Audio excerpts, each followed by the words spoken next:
Halo, di sini saya akan mempresentasikan sedikit dari pengertian Finite State Automata atau yang disingkat dengan FSA.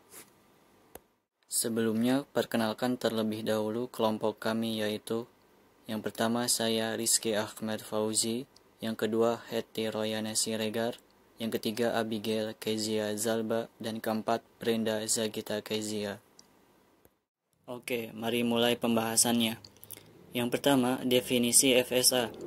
FSA atau Finite Automata adalah mesin abstrak berupa sistem model matematika dengan masukan dan keluaran diskrit yang dapat mengenali bahasa paling sederhana atau bahasa reguler dan dapat diimplementasikan secara nyata di mana sistem dapat berada di salah satu dari sejumlah berhingga konfigurasi internal yang disebut dengan state. Beberapa contoh sistem dengan state berhingga antara lain pada mesin minuman otomatis atau vending machines, pengatur lalu lintas, dan lexical analyzer. Terdapat dua jenis FSA. Yang pertama, deterministic FSA atau DFSA. Di sini setiap input hanya ada satu keadaan, state, tujuan dari keadaan saat ini. Yang kedua, non-deterministic FSA atau NFSA.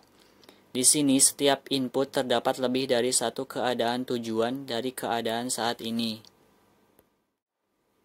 Kita jelaskan DFSA. DFSA terdiri dari 5 tupel. Yang pertama, ada himpunan state atau kedudukan. Yang kedua, ada himpunan simbol input, masukan, atau abjad. Yang ketiga, itu adalah lambang dari fungsi transisi, merupakan fungsi yang mengambil states dan alfabet input sebagai argumen dan menghasilkan sebuah state. Fungsi transisi sering dilambangkan dengan lambang seperti ini, seperti huruf angka 8, yang rumusnya adalah himpunan states dikali himpunan simbol. Selanjutnya, set awal atau kedudukan awal, yang dilambangkan dengan huruf S. Dan yang terakhir ada huruf F yang menggambarkan himpunan state akhir. Selain itu juga, konfigurasi DFA dapat dinyatakan secara formal sesuai gambar berikut. Di bagian ini menampilkan rumus-rumus dari DFSA. Silakan kalian coba perhatikan. Selain menggunakan 5 notasi tapel tadi, DFSA juga dapat dinyatakan dengan cara berikut. Yang pertama, diagram transisi, yaitu berupa suatu graf. Yang kedua, ada tabel transisi, yaitu daftar berbentuk tabel untuk fungsi transisi, yang merupakan hubungan antara himpunan states dengan alfabet input. Cara ini lebih dianjurkan dalam menuliskan finite automata. Ini adalah contoh diagram transisi DFSA. Coba kita perhatikan gambar 2.1. Di simpul Q1 terdapat panah tanpa sumber yang menandakan Q1 ini adalah start awal atau keadaan awal. Dan kalau kita lihat penjelasan di sampingnya, maka final state-nya ada di Q3, karena di Q3 ditandai dengan lingkaran ganda. Untuk lebih jelasnya, silakan perhatikan poin-poin di kotak biru ini. Selanjutnya, di sini ada contoh dari tabel transisi DFSA. Perhatikan tabel 2.1. Kolom paling kiri itu menunjukkan states, yang berarti stage Q1, stage Q2, dan stage Q3. Baris paling atas menunjukkan simbol. Yang pertama ada simbol dari fungsi transisi, dan ada angka 0 dan 1. Yang di tengah-tengah itu adalah fungsi transisinya sendiri. Q1 adalah state awal karena ditunjukkan dengan panah, dan Q3 adalah final state-nya. Perhatikan juga poin-poin di lingkar biru yang menunjukkan penjelasannya. Ini adalah contoh DFSA yang dapat menerima string berakhiran 01. Kita lihat di sini, tabel transisi diubah bentuknya menjadi state diagram atau diagram transisi.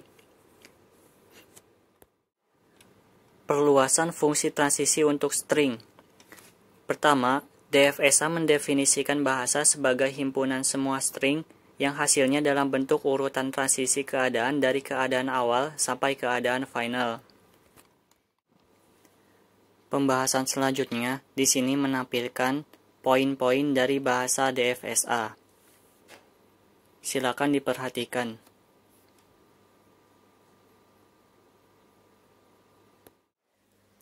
Non-Deterministic Finite State Automata atau NFSA. Suatu NFSA memiliki kelebihan, yakni berada di beberapa keadaan pada saat yang sama. Kelebihan ini sering diekspresikan sebagai kemampuan untuk menebak sesuatu mengenai inputnya. Tiap NFSA menerima sesuatu bahasa yang juga dapat diterima oleh suatu DFSA. NFSA lebih sederhana daripada DFSA. NFSA dapat selalu diubah ke DFSA, namun menghasilkan jumlah keadaan baru yang jumlahnya eksponensial. Perbedaan antara DFSA dan NFSA adalah jenis fungsi transisinya. Pada NFSA, fungsi transisi merupakan fungsi yang memuat satu keadaan, dan simbol input seperti fungsi transisi DFSA, namun menghasilkan himpunan nol atau lebih dari satu keadaan. Berikut ini adalah contoh NFSA yang dapat menerima semua string berakhiran 01. Di sini dituangkan dalam bentuk diagram transisi. Seperti halnya DFSA, NFSA juga mempunyai bahasanya sendiri. Berikut poin-poinnya.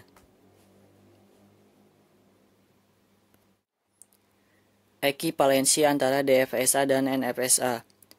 Setiap bahasa yang dapat dideskripsikan oleh NFSA dapat dideskripsikan pula oleh suatu DFSA. Pada prakteknya, DFSA memiliki jumlah keadaan yang sama dengan NFSA, meskipun transisinya lebih banyak. Pada kasus tertentu, DFSA dapat memiliki 2 pangkat N keadaan. N di sini adalah keadaan. Bukti bahwa DFSA dapat melakukan semua yang dilakukan NFSA. Pembuktian melibatkan konstruksi yang disebut dengan konstruksi himpunan bagian, karena melibatkan pembuatan semua himpunan bagian dari himpunan dari keadaan-keadaan NFSA.